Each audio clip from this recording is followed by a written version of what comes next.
नमस्कार, अखबार रिपोर्टर के इस अंक में आपका स्वागत है। डोनाल्ड ट्रंप और व्लादिमीर जेलेंस्की जो कि यूक्रेन के प्रेसिडेंट हैं, उनसे मुलाकात हुई थी अभी हाल ही में। और इसमें ऐसी मीडिया की खबरें आ रही हैं कि जेलेंस्की को उन्होंने काफ़ी फटकार लगाई और इसके बाद पूरी दुनिया का एक जियोपॉलिटिक्स में खलचल मची हुई है। और इसी पर आज हम चर्चा करेंगे। बात शुरू करें इससे पहले आपसे हमारी गुजारिश है कि आप हमारे चैनल को थोड़ा सब्सक्राइब कर दीजिए।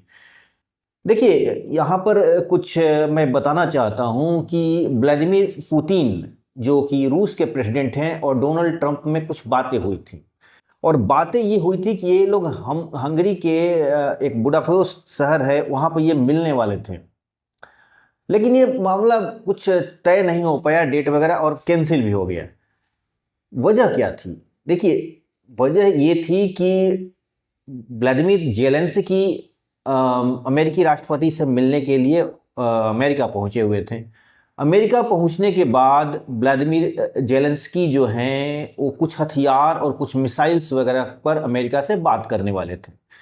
और दूसरी बात, उन्होंने ये भी बताया था कि रूस से जो यूरोप को गैस मिलता है, माने गैस की सप्लाई जो होती है, वो यूरोप को ये आश्वासन देना चाहते थे कि मैं अमेरिका से बात कराकर आपको गैस की सप्लाई जारी करा दूंगा, यानी आपको रूस से कोई गैस लेने की ज़रूरत नहीं है।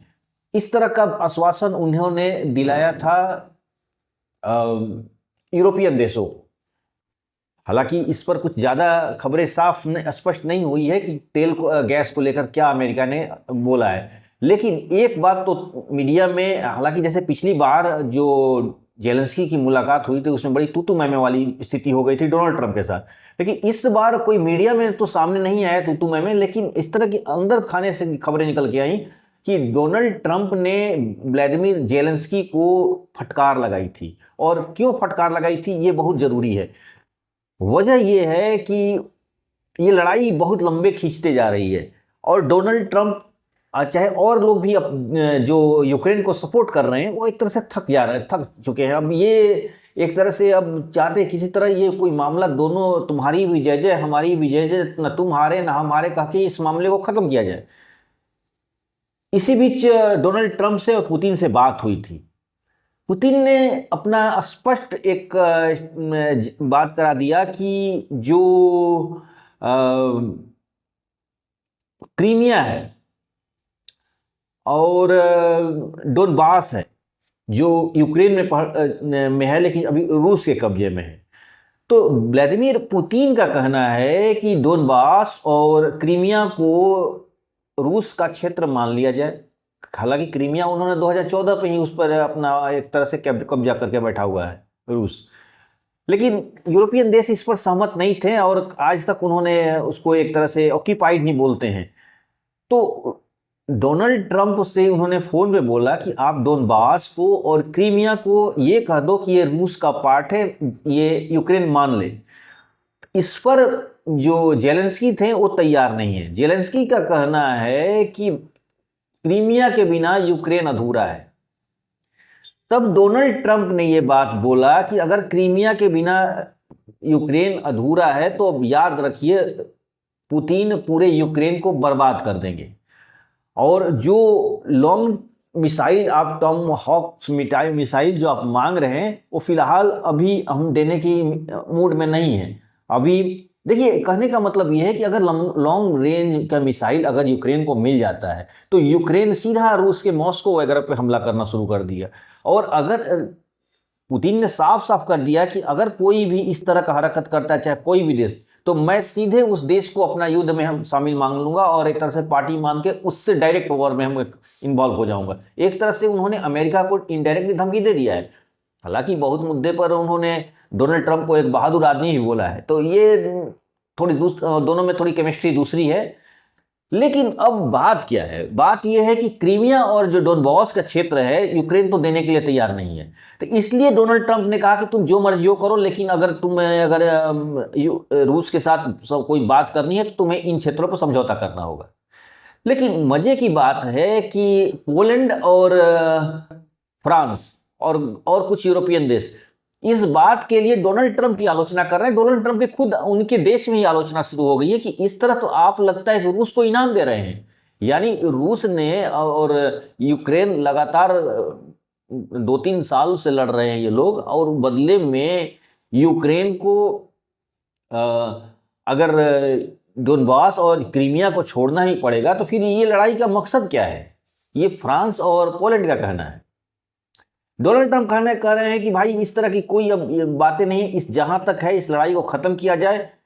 रूस अब कई और क्षेत्रों पे कब्जा किया है तो उन क्षेत्रों को छोड़ देगा। तो इससे एक मैसेज जाएगा, यूक्रेन को भी अपने लोगों को बताने को होगा कि हमने रूस को पीछे हटने में मजबूर कर दिया है, और रूस को भी लगेगा कि चलो भाई इतनी लंबी लड़ाई हुई तो कुछ तो हमें मिला ही। यानी क्रीमिया तो खैर 2014 में ले लिया था, लेकिन उसे डोनबास भी मिल गया। और सबसे बड़ी कि देखिए डोनाल्ड ट्रंप को पुतिन क्यों एक बात कर रहे हैं डोनबास के लिए। डोनबास और क्रीमिया दोनों दो छोर पर है, माने एक तरफ एक कोने पर डोनबास है, दूसरे कोने पर क्रीमिया है। तो क्रीमिया पर तो पहले से ही उन्होंने अपना कब्जा जमा के बैठे हैं। अब डोनबास लेने से इससे क्या हो जाएगा कि यूक्रेन पर पूरी तरह से उनका कंट्रोल एक तरह से आएगा, हर हरकत पर वो नजर रखेंगे। एक तरह सामरिक रूप से डोनबास रूस के लिए अच्छी, मतलब एक तरह से इंपॉर्टेंट प्लेस है। इसलिए व्लादिमीर पुतिन बार बार डोनबास की बात कर रहे हैं। बीच वाला कुछ बोले कि भाई जो जो चीज हमने कब्जा किया है तो छोड़ देंगे। हालांकि जब मीडिया में आकर जेलेंस्की ने क्या बोला, जेलेंस्की ने यह बोला कि यूक्रेन अपनी एक एक जमीन को नहीं छोड़ेगा, या क्रीमिया के बिना यूक्रेन अधूरा है। तो रूस ने पलट के जवाब दे दिया कि भाई हम भी 1 इंच जमीन छोड़ने वाले नहीं है। यानी एक तरह से ये समझौता का एक रास्ता, दरवाजा खुल रहा था, तो धीरे से अब दरवाजा बंद भी हो रहा है, क्योंकि इसी मुद्दे को लेकर हंगरी में ये लोग मिलने वाले थे, डोनाल्ड ट्रंप और पुतिन। लेकिन अब लगता है कि ये दौरा जो कैंसिल हो जाएगा और इससे मुलाकात होने की कोई संभावना नजर नहीं आ रही, क्योंकि यूक्रेन झुकने के लिए तैयार नहीं है। तो इस मुद्दे पर एक तरह से यहां ईगो टू ईगो वाली बात हो गई है। रूस भी नहीं झुकना चाहता है, जेलेंस्की भी नहीं झुकना चाहता। और सबसे बड़ी चीज ये है कि रूस झुकने के लिए तैयार क्यों नहीं है। रूस झुकने के लिए इसलिए तैयार नहीं है कि रूस जो है यूक्रेन के कई ऐसे ऐसे पॉइंट को अपने कब्जे में रखा है जो जेलेंस्की के लिए आने वाले समय में और मुसीबत हो सकती है। और डोनाल्ड ट्रंप इस बात को समझ रहे हैं कि आने वाले समय में लड़ाई लंबी खींच सकती है। इसीलिए डोनाल्ड ट्रंप ये बात बार बार कह रहे हैं कि जेलेंस्की तुम झुक जाओ, नहीं झुकोगे तो कल अगर तुम मेरे से टॉम हॉक्स मिसाइल मांग रहे हो, अगर तुम पलट के मारोगे मॉस्को पर तो रूस तुमको छोड़ेगा नहीं। रूस के पास तो पहले से बड़ी बड़ी मिसाइलें पड़ी हुई हैं और तुम्हें बिल्कुल बर्बाद कर देगा। अभी तो छिटपुट हमले हो रहे हैं, कुछ कुछ खास एरिया पे हो रहे हैं, लेकिन इससे पूरे यूक्रेन में लड़ाई छिड़ जाएगी। इसीलिए तुम ये लड़ाई को बंद करो। तो कुल मिलाकर ये लगता है कि ये लड़ाई अभी लंबी खींचेगी, इसमें कोई नज़दीक से कोई संभावना नहीं दिख रही है कि कोई लड़ाई थमेगी। आगे जैसा होगा रिपोर्ट मैं आपको जरूर बताऊंगा। तो आज के अंक में बस इतना ही। नए के साथ फिर आपसे मुलाकात होगी। आपसे हमारी गुजारिश है कि आप हमारे चैनल को थोड़ा सब्सक्राइब कर दीजिए, लाइक और शेयर जरूर करिएगा। धन्यवाद।